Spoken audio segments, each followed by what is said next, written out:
caso un cátodo y un ánodo. También tienen un filamento, el cual entra una espiral de hilo conductor, y que los ojos, en ese caso el ojo humano no era capaz de detectar los rayos X.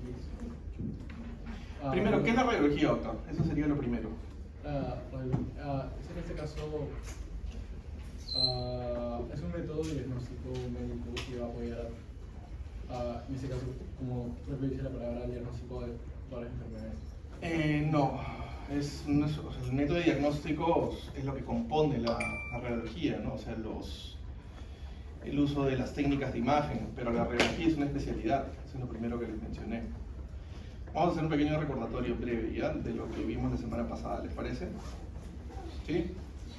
Ok, bien. Entonces, vamos. Lo que les dije la vez anterior es que la radiología es una especialidad de la medicina, así como hay ginecología, pediatría, tenemos radiología. Y la radiología se basa en el diagnóstico por imágenes. Es un método de examen auxiliar. ¿Qué otro método de examen auxiliar fuera del diagnóstico por imágenes tenemos? Laboratorio, ¿no? Entonces son métodos de apoyo al diagnóstico. No significa que dependamos del apoyo al diagnóstico, pero sí nos ayudan mucho para poder bajar de un diagnóstico diferencial de 10 diagnósticos diferenciales a 1 o 2. El ejemplo que les puse la vez anterior, si tienen un paciente que se desvanece clínicamente, paciente está respirando espontáneamente pero está desconectado del entorno, ¿qué opciones diagnósticas se les ocurren? ¿Qué opciones diagnósticas? No me refiero a patología, sino ¿qué enfermedades, qué diagnósticos diferenciales se les ocurren? Cerebrovascular, ¿qué más? Una hemorragia subaracnoidea, un accidente cerebrovascular, ¿qué más? Un tumor, ok, de acuerdo, pero eso lo pueden ver ustedes las secuelas de un ACV, es decir, si hay un trombo, si es que se ha roto una arteria, si hay sangrado cerebral, si hay un tumor, no pueden. Entonces ahí es donde viene el apoyo al diagnóstico por imágenes. Como les mencioné la vez anterior, esto es un poco de historia, los rayos X se descubrieron de forma casual. Wilhelm Conrad Röntgen en 1895 los descubrió de forma casual en un experimento con rayos catódicos y le hizo esta radiografía a su esposa, que es la primera radiografía de la historia en la cual él, al no saber cuáles eran los efectos biológicos de la radiación, la expuso por 15 minutos, más todo el resto de cosas que hizo durante toda su vida para estudiar los rayos X, y terminaron ambos con lesiones horrendas por básicamente asociación a cáncer, ¿no? Lo que mencionó el doctor en relación a... ¿Su apellido, doctor? Sí. El doctor Olmos, lo que mencionó el doctor Olmos es cierto. Hace un momento él habló de que había un espectro de radiaciones y que había algunos que eran visibles y otros invisibles, ¿no? La luz visible tiene una gama de colores, pero fuera de ese espectro tenemos radiación ultravioleta, radiación infrarroja que no la vemos, y también tenemos radiación microondas, tenemos los rayos X, tenemos rayos gamma, rayos cósmicos, etc. En el caso de los rayos X les mencioné que los rayos X son radiaciones ionizantes. ¿Se acuerdan qué significa ionizar? ¿Qué significa ionizar? A ver, levante la mano a alguien que la tenga clara. ¿Qué cosa pasa cuando se ioniza algo?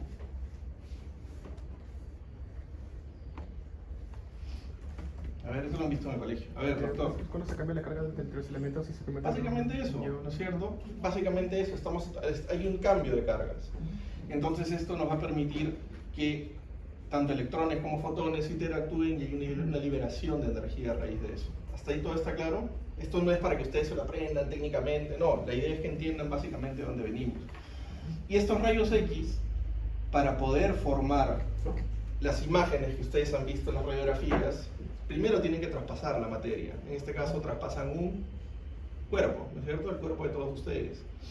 Y en función a lo que los rayos X atraviesen, y evidentemente, acuérdense de esta imagen, un segundito, voy a levantar un poquito. Aquí. Este es el tubo de rayos X, el tubo de rayos X emite sus ondas de rayos, traspasan el cuerpo humano y algunos haces de rayos X pasan y chocan con este receptor de imagen. Entonces los rayos que pasan van a penetrar diversas estructuras, los huesos, el aire de los pulmones, el contenido líquido del estómago, de la vejiga, y dependiendo de las características de las estructuras que atraviesen es que se va a formar la imagen y nos vamos a encontrar con estas densidades que también recuerdo les mencioné la semana pasada. Permítanme un ratito.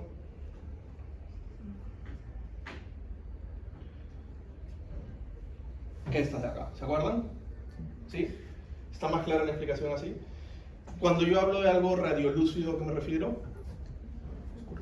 Algo que está oscuro, ¿no es cierto? Cuando hablo de algo radiopaco, algo que se ve más claro. Ok, bien, ese es un concepto clave. ¿Cuáles son las 5 densidades que encontramos en radiografía? Ok, ¿y por qué el metal, bajo la física de lo que les he explicado, se ve así blanco, completamente blanco? Porque es muy denso. Porque no pasan los rayos X, ¿de acuerdo? Las densidades se van a formar a partir de lo que los rayos X pasan.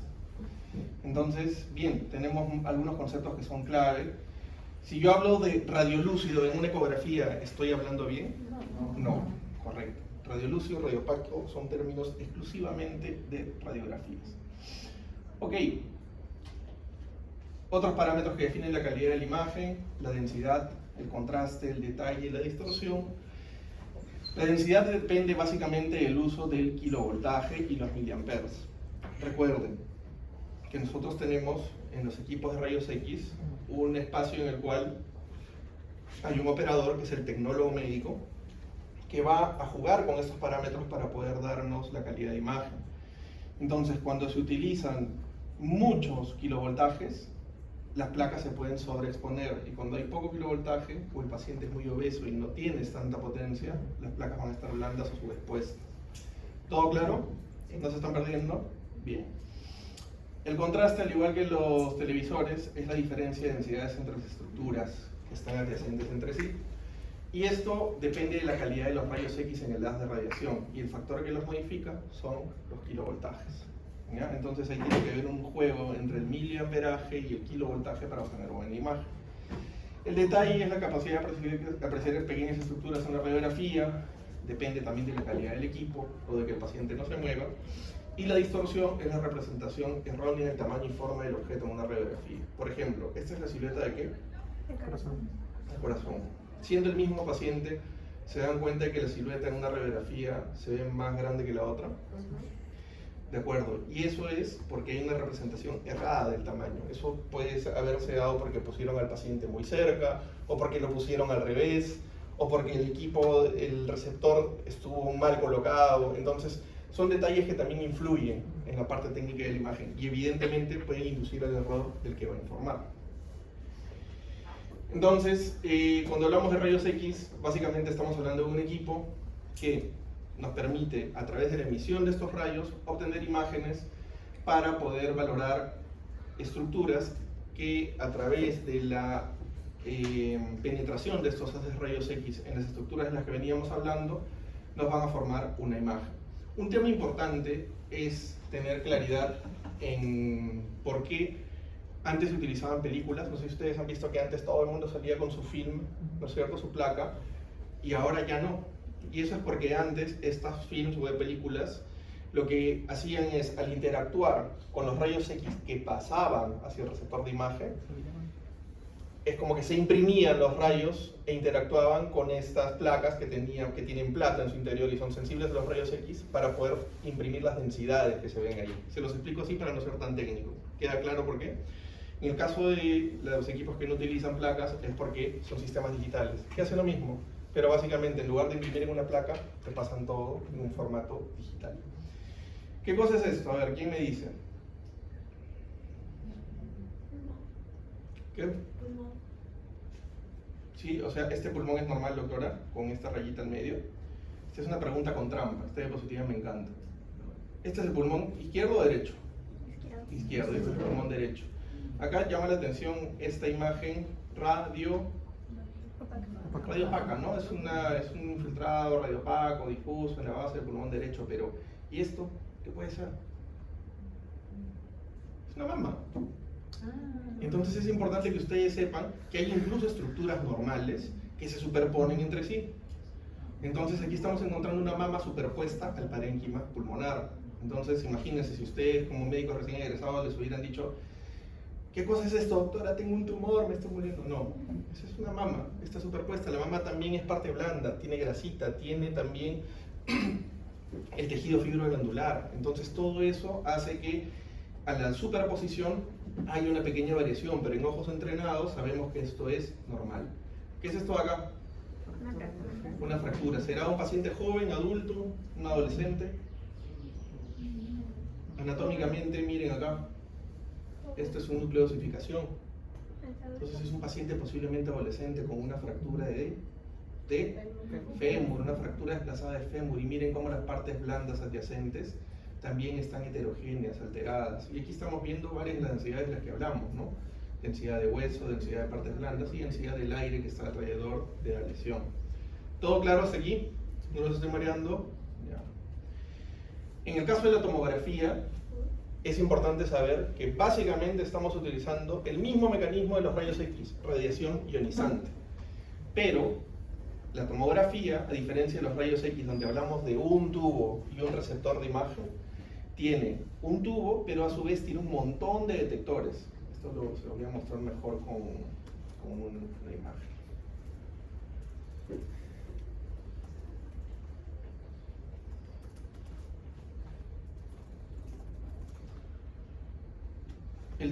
El equipo de rayos X, ustedes habrán visto alguna vez un equipo de rayos X, aunque sea de casualidad, ¿no es cierto? Es un equipo grandote. Y esta parte plástica grande se llama gantry. El gantry tiene un tubo y este tubo tiene al frente una fila de detectores. Y todo esto en su conjunto gira alrededor del paciente. Entonces este tubo emite las de radiación. Sin embargo, en lugar de tener un solo receptor, tienes un montón de detectores que van girando alrededor del paciente y por lo tanto esa información se traslada a una computadora y esa computadora, ahí está el gantry, esa computadora lo que nos va a permitir es transformar esas tomas en voxels, que los voxels y píxeles, que básicamente lo que nos quiere decir que son los voxels y píxeles son la reconstrucción de la imagen en la computadora, en la cual nosotros tenemos el píxel como la mínima unidad de formación, que cuando se convierte en algo volumétrico, es decir, ya estamos pasando de una imagen bidimensional a una imagen tridimensional, se llama voxels. Donde ya tenemos espesor de corte, ya estamos hablando de voxels. ¿Ok? ¿Todo claro hasta ahí? ¿No se están mareando? Entienden que ambas modalidades utilizan radiación ionizante, pero una es más compleja que la otra, porque en una prácticamente, en la radiografía convencional, tienes una foto, ¡prac! Y en la otra tienes un sistema que gira alrededor del paciente y tiene más detectores. Evidentemente, la tomografía utiliza un poquito más de radiación que la radiografía, pero hay que saber utilizar y valorar el riesgo-beneficio para definir cuál nos aporta más información que la otra. En tomografía, a diferencia de la radiografía, utilizamos otro tipo de términos. Ya no vamos a hablar de radio lúcido, radio opaco. ¿De qué creen que vamos a hablar aquí? Densidad. Hiperdenso, hipodenso. ¿De acuerdo? Hiper, más clarito, hipodenso, menos clarito. Se los explico así, sencillito, no porque se mencione así, sino porque quiero que la tengan claro. Y tenemos una escala de unidades, acá está mal escrito, esto es Hounsfield, acá hay una O antes de la U, en la cual nosotros vamos a tener parámetros que nos indican, por ejemplo, el aire va a tener menos 1000 unidades Hounsfield. Es decir, si tú pasas el cursor por encima de alguna estructura y te da menos 1000, una estructura que se vea negrita, vas a saber que tiene aire. La grasa tiene menos 100, el agua tiene 0, el líquido cefalorraquídeo 15 y así sucesivamente. Entonces, esta escala de unidades es importante saberla. Si son radiólogos, pues se van a familiarizar mucho con ello. Y como les mencioné hace un momento, también tenemos densidades en tomografía. Tenemos la densidad de partes blandas, ¿correcto? Lo que estamos viendo acá. Esta es la misma imagen, el mismo paciente, mismo corte, pero acá hemos ventaneado, como decimos los radiólogos, para poder diferenciar mejor algunas estructuras de otras. Esta es la ventana de partes blandas, esta es la ventana pulmonar, donde se ve mejor el pulmoncito, y esta es la ventana de partes óseas. ¿Se dan cuenta? Acá, por ejemplo, en la ventana pulmonar veo un nódulo, que es hiper o hipodenso. Hiperdenso, ¿no? Es un nódulo de bordes definidos, que está en el pulmón derecho o izquierdo. Derecho. Bien, siempre recuerden, ahí nosotros estamos viendo las imágenes de forma cruzada. Esta ventana de partes blandas también nos sirve para ver el mediastino, ¿no? Si se dan cuenta, el corazón se ve mucho mejor que las otras ventanas. Y también es importante saber que para tomografía, y ahora les voy a hablar un cachito de resonancia, también tenemos planos. Recuerden que yo les dije que mientras en la radiografía convencional teníamos una sola imagen, una foto, acá ya estamos hablando de reconstrucciones volumétricas. Por lo tanto, los planos de los cuales vamos a hablar en tomografía y en resonancia son básicamente 3. Doctor, párese por favor. Aquí dice corte axial. Es como si yo agarrara un machete y al doctor lo parto en 2. Acá. ¡Guau! Esto es, párate acá por favor. Este es el corte axial, lo partí en 2 al doctor. Sin embargo, soy más sanguinario y lo quiero cortar en 2 al doctor. Por acá. ¡Guau! Ese es el corte sagital. Más sanguinario, entre los ojos. ¡Guau! Corte. No, al revés, perdonen. Corte coronal, perdonen, la chiripió acá. Corte coronal, si es que lo corto por aquí, y corte sagital, si lo corto por aquí. Entonces, gracias doctor. Eso es sumamente importante que lo tengan claro, porque cuando hablemos de tomografía, además de hablar de las densidades, vamos a hablar de esos planos, al igual que en resonancia.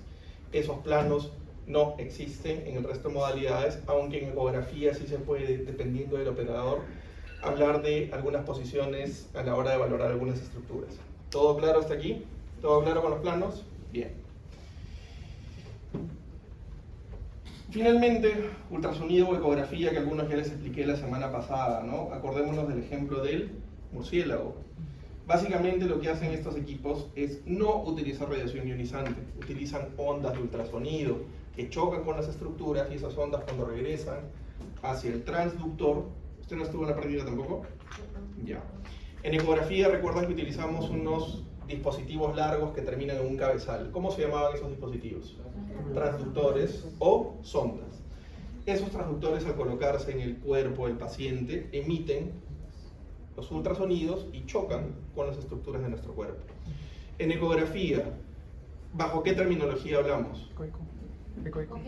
Ecogenicidad, donde hiperecogénico es más, hipoecogénico más oscuro, isoecogénico igual. ¿Todo claro, doctora?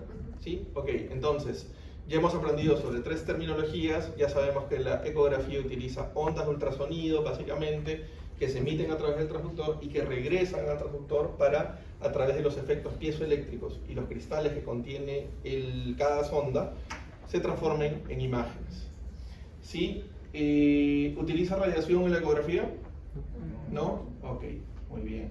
Si tuvieran una gestante y la gestante viniera preocupada a su consulta, doctor, me han hecho 15 ecografías en todo mi embarazo, ¿la paciente tendría por qué preocuparse desde el punto de vista de efectos biológicos? No, muy bien, eso es claro. Ok, y bueno, el ultrasonido se utiliza mucho en gestación, nos ayuda a ver muy bien tejidos blandos, diferencia muy bien sólidos y líquidos, se utiliza para procedimientos. ¿Cuál era la herramienta que utilizamos para ver flujos? ¿Se acuerdan que les dije? Doppler, no se olviden de eso, el Doppler. Ok, y en el caso de resonancia magnética, les hablé también de que el resonador, a diferencia del tomógrafo, ¿el resonador utiliza radiación ionizante? No. Ok, ¿qué tiene el resonador dentro? Un imán gigante. Y ese imán gigante, en el momento en el que el paciente pasa por el tubo, lo que hace es interactuar con los átomos de hidrógeno del cuerpo, hace que cambien de dirección. Ese cambio de dirección es el que nos permite, a través de las distintas bases físicas de la resonancia, formar la imagen. La diferencia entre tomografía y resonancia no es que uno sea mejor que otro, se complementan. Porque si bien la tomografía es un estudio más rápido, que se hace en segundos o en el peor de los casos cerca al minuto, la resonancia toma más tiempo. Pero la resonancia lo que les va a permitir es ver distintas secuencias de una misma estructura anatómica. ¿A qué me refiero con esto? Si alguna vez han visto ustedes una resonancia, deben haber visto que hablan de T1, T2, flares, TIR. Ok.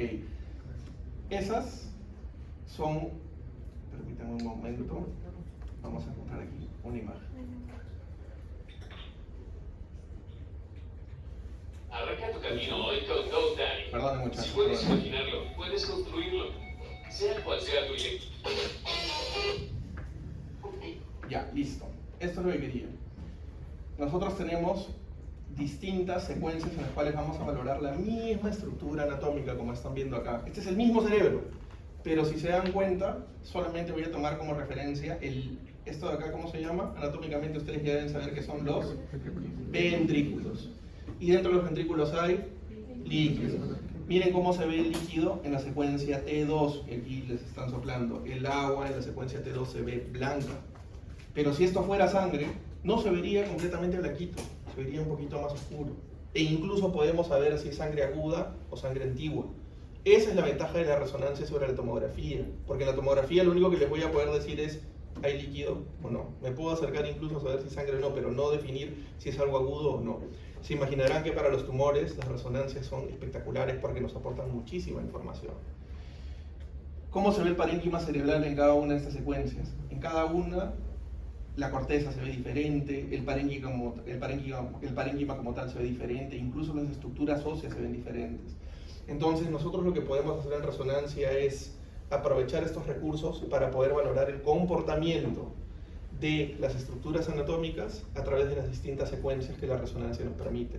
Podemos ver secuencias de difusión, de espectroscopía, y todo eso nos contribuye a saber, por ejemplo, si un tumor es de características benignas o malignas, o saber si es que un sangrado es agudo o subagudo. En la tomografía también, pero en la resonancia es mucho más fino. Entonces, al final, ambos métodos se complementan. Esto lo podemos ampliar más adelante porque el tema es realmente amplio, pero sí quisiera que lo tengan claro. ¿Sí? ¿Todo claro? ¿No hay dudas? ¿El costo varía mucho? Sí, el costo es más caro en la resonancia que en la tomografía. Y si te refieres a si el equipo de tomografía es más caro que el de resonancia, el de tomografía no de 64 cortes te cuesta unos $400.000 y un resonador $1 millón. Sin contar los costos de instalación. Todo un tema.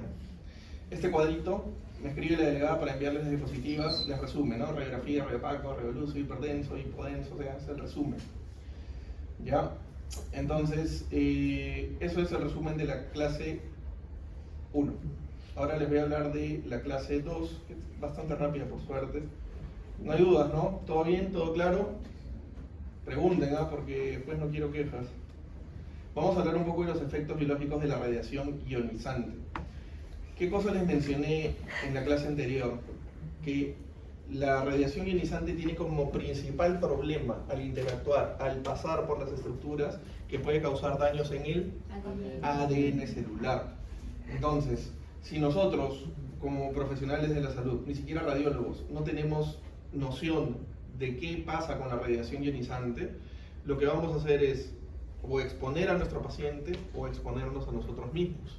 Ustedes sabían, por ejemplo, que la radiación que hay cuando ustedes están en vuelo, en un avión arriba, es altísima. O sea, tienen unos niveles de radiación que, en el caso de radiaciones permanentes, por suerte no nos mantenemos tanto tiempo en un avión, pero que pueden incluso generar cáncer. ¿Y eso es por qué? Porque muchas veces estas capas de nubes que nosotros vemos, que atenúan un poco la luz solar, nos protegen.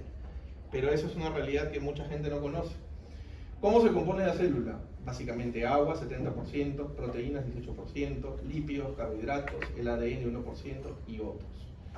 Entonces, es importante saber que el daño por radiación ocurre por dos vías. El daño directo, que es cuando la radiación daña directamente el ADN, y la ionización de la molécula va a llevar irremediablemente a su destrucción, o el daño indirecto, cuando la radiación interacciona con blancos no críticos en átomos o moléculas, que van a producir radicales libres que van a dañar otras partes de las células. Esto significa que básicamente el directo es cuando les cae directamente la radiación, y el indirecto cuando hay alguna fuente que ha contaminado algo y que posteriormente tiene contacto con nosotros. El daño directo tiene como características que la célula puede salir sin daño, la célula se puede reparar y funcionar normalmente, o la célula se repara pero ya tiene cambios y posteriormente tenemos la muerte celular. En el caso del daño indirecto, se producen radicales libres, hay átomos con un electrón desapareado, es decir, está fuera del circuito que les expliqué en la clase pasada, pero que es altamente reactivo, y estos radicales libres pueden atacar puntos críticos como el ADN. Y digo pueden porque acá vamos a hablar mucho de probabilidades. ¿No se están mareando, no, doctores? ¿No? ¿Todo tranquilo? ¿Nadie? Sí, doctor. Primero la diapositiva mencionó que su destrucción era inevitable, pero luego mencionó que podía salir lesionado o no. Cuando hablamos, acuérdate que hay dos daños, el directo y el indirecto. El directo es en el cual ya hay una, o sea, estamos hablando de 4 posibilidades, de que hay un pase de radiación y que no cause daño, de que pase y que la célula se repare y funcione normalmente, segundo escenario. Tercer escenario, que la célula se repare y continúe normal o que continúe normalmente, y en el cuarto la célula muera. Es decir, esto no es una secuencia, son 4 escenarios. ¿Respondí tu pregunta? O sea, la PPT anterior está equivocada. ¿Por qué, doctor? Dice la ionización de la molécula. Es un resumen en relación a la última línea, la de la muerte celular. ¿Ya? Pero está bien tu pregunta, vale la aclaración. Ahora, ¿qué afecta la radiación? El resultado más importante es cuando las radiaciones ionizantes producen un efecto en el ADN de la célula, pudiendo producirse por efecto directo o indirecto la interacción de la radiación con la célula. Es decir, estamos hablando del daño que causa en el ADN, lo cual va a producir ruptura de enlaces y quiebres moleculares. Ahora, ¿qué es lo que nos importa a nosotros para poder ir un poco más a fondo en el tema de la radiación? Saber cómo protegernos. ¿Ustedes tienen una idea de cómo se protege uno de la radiación? ¿Cómo? Con plomo, los trabajadores tienen su Ya, chaqueta mecanismo de barrera, de acuerdo. Otra forma de protegerse de la radiación, Distancia. la distancia. Muy bien, doctor. ¿Y otra? El tiempo. Tiempo, distancia y métodos de barrera. Ese es el tridente. Si yo les trajera un equipo de rayos X aquí y lo pongo en la esquina y empiezo a tomar radiografías a esa distancia y todos nos juntáramos en esta esquina, es muy poco probable que la radiación de esa esquina hasta aquí nos afecte, estando en la misma sala. Y eso es porque estamos lejos de la fuente de radiación. ¿Me entienden? Sin embargo, si estuviéramos en una sala que fuera de la cuarta parte de esta sala y tuviéramos el equipo de rayos X y pusiéramos barreras de plomo alrededor de nosotros, estaríamos atenuando. Pero no significa que nos estaríamos protegiendo del todo, porque recuerden que esos haces de rayos X van a rebotar y posiblemente lo que nos caiga sea la radiación dispersa. Entonces, estos temas hay que analizarlos con mucha cabeza fría, porque no solamente es el hecho de decir, me alejé y me salvé, o ya me puse el plomo. Bueno, ahora hay mecanismos de protección que se basan en otros metales, como el tungsteno y el antimonio, que son más ligeros. Pero el tema de fondo es que se use plomo o se use tungsteno o antimonio, es que tengamos una barrera de protección. Radiosensibilidad es un término que expresa la magnitud de respuesta de una estructura biológica a la radiación ionizante. Una estructura biológica es más radiosensible cuando más daño sufre a una determinada dosis. Y el término opuesto a la radiosensibilidad es la radioresistencia. No existe ninguna célula ni estructura biológica que sea radioresistente a la radiación. Si ustedes se acuerdan de Chernobyl, ¿se acuerdan? Mucha gente murió por la exposición a radiación, y ni siquiera porque hayan estado en la central nuclear, sino porque después de eso esta central siguió produciendo tanta radiación que afectó todas a las personas, animales, fuentes de agua, vegetación, y las cargó de radiación, por lo cual no existe una sola estructura viva que se pueda decir que aguanta. Dicen que el cucaracha, pero la verdad que esto no está documentado, ¿no? Pero de momento no se podría considerar que exista una que sea totalmente radioresistente. Doctor, hay un hongo que se está creciendo ahí. ¿Tienes evidencia? O sea, sí lo leí hace... Yo sigo buscando eso, pero no he encontrado hasta ahora que digan que haya uno que sea totalmente radiosensible. Si lo encuentran, me avisan. Clasificación: muy radiosensible, los leucocitos, los eritroblastos, los espermatogonias. ¿Qué son las espermatogonias, doctores? Las gónadas, ¿no? Masculinas. Ok.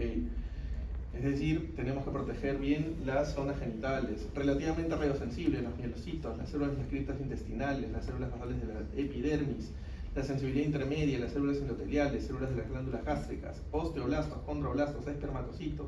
Relativamente radioresistentes, granulocitos, osteocitos, espermatozoides, eritrocitos, y muy radioresistentes, fibrocitos, condrocitos, células musculares y nerviosas.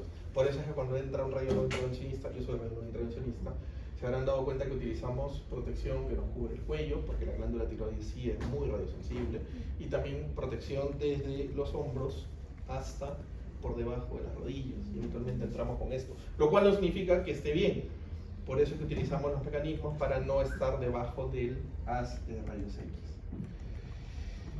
Esta es teoría que básicamente está enfocada en la ley de Bergoni y Tribondeo, que les explican un poco cómo es que las células van a ser más radiosensibles, ¿no? Cuando están menos diferenciadas en forma y función, cuando tengan más actividad mitótica y cuando más divisiones tengan que realizar para alcanzar formas y funciones definitivas. Entonces, los sistemas indiferenciados tienen un alto índice mitótico y esto les confiere una alta radiosensibilidad. Esto es muy importante, efectos determinísticos y estocásticos. ¿Qué creen que significa determinístico y estocástico?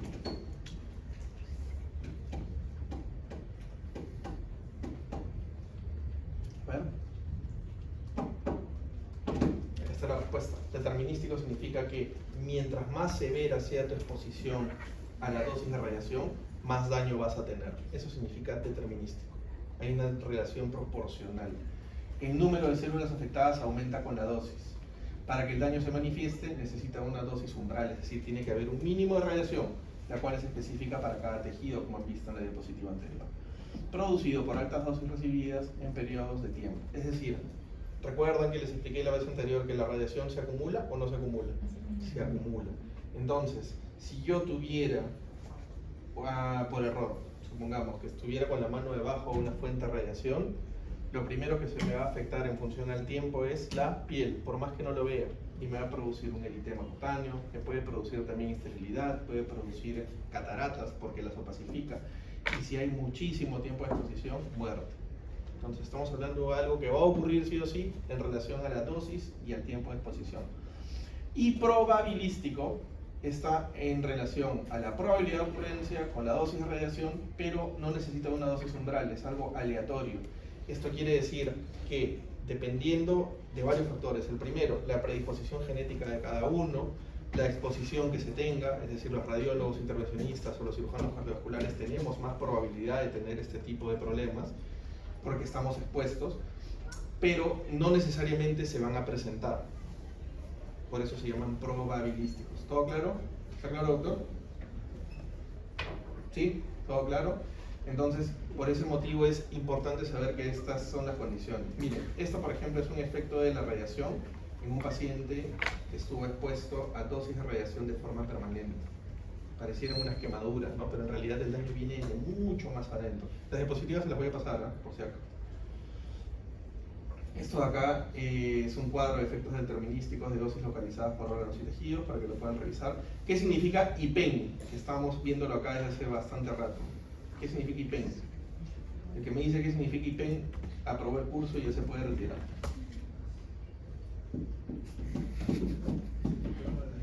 ¿Ah? Instituto Peruano de Neurología, no es. Instituto Peruano de Energía Nuclear. Instituto Peruano de Energía Nuclear es la entidad regulatoria quien nos determina cuáles son las formas en las cuales vamos a trabajar con estos equipos que tienen radiación ionizante. ¿De acuerdo? Estos son los límites de dosis que establece el IPEN para cada una de las personas que pueda tener algún tipo de exposición a radiaciones ionizantes. Esto está establecido, esto no se lo estamos inventando, esto ya existe en una normativa. Y por eso es importante que cuando les pregunten qué es el IPEN, digan el IPEN es la entidad regulatoria y que norma cómo se utilizan estas fuentes. Les expliqué hace un momento los parámetros básicos para la protección radiológica. ¿Cuáles son? Distancia, tiempo y blindaje. Distancia, tiempo y blindaje. Distancia, tiempo y blindaje. Para la próxima clase, quien quiera, en realidad no les voy a poner un punto extra. Quien quiera aprender más, busque criterios de ALARA, A-L-A-R-A, y nos cuenta al inicio de la clase un poquito qué cosas son los criterios de ALARA. Les va a servir. Esta protección se va a utilizar en todos los mecanismos que utilizan fuentes de radiación ionizantes, los rayos X convencionales, la fluoroscopía, que es lo que utilizamos los radiólogos intervencionistas, la tomografía. La mamografía es discutible, ojo, van a encontrar algunos sitios donde no se estila utilizar protección radiológica porque la dosis de radiación en mamografía es mucho, pero mucho menor en comparación a la dosis de radiación convencional y densitometría. Sin embargo, existe igual exposición. Como les mencioné hace un momento, existe radiación directa, que es la radiación contenida en el haz primario o haz útil antes de interaccionar con el medio a radiografiar. La radiación de fuga es la radiación que emerge a través de la cubierta o la carcasa del tubo de rayos X. La radiación dispersa, recuerden el ejemplo que les puse allá, yo disparo en otra esquina, pero esos haces de rayos X van a chocar con las paredes y se van a dispersar, y dependiendo de la distancia a la que estemos pueden interactuar con nosotros.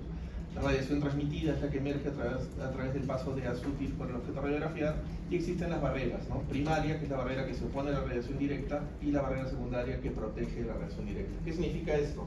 La primaria son los mecanismos que a través de la misma máquina tratan de cuidarnos de la radiación, y la secundaria es la que utilizamos nosotros para poder protegernos. ¿Qué más? Otro ejemplo de barrera secundaria es nuestras paredes plomadas, ¿no? O baritinadas.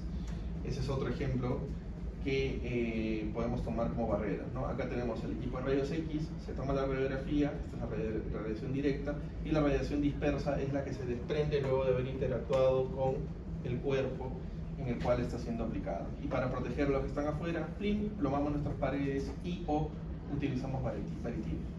¿Han escuchado alguna vez de los dosímetros? ¿O han visto alguna vez en los centros de imágenes que hay gente que va con un dosímetro? Bueno, yo no tengo el mío acá, pero son como unos sellitos, ¿no? El dosímetro es un dispositivo que lo que hace es captar la radiación del ambiente de forma controlada. Son muy sensibles. Lo que hacen es determinar el periodo de acumulación de dosis en periodos de un mes para poder saber qué tanto una persona se está exponiendo o no. Despierta a tu compañera que se va a traer ahorita. ¿Ya? Entonces, esto, además de protegernos, es un derecho del usuario. ¿Por qué? Porque tú ya sabiendo todos los daños que pueden ocurrir, espera un ratito, que pueden ocurrir a partir de la exposición a radiación, nosotros podemos determinar si es que continuamos exponiéndonos de forma laboral o si restringimos nuestra exposición. Bueno, las conclusiones, pucha, ya les puse lo de Lara, no quería ponerlo, pero no importa, igual revísenlo. Toda exposición conlleva un riesgo, los riesgos son comparables, toda persona va a tener más o menos... Un momento, por favor. Los riesgos son comparables. Y ALARA, ¿qué significa ALARA? ¿Quién sabe algo de inglés? Tampoco. ¿Cómo? Oye, ya, la próxima clase.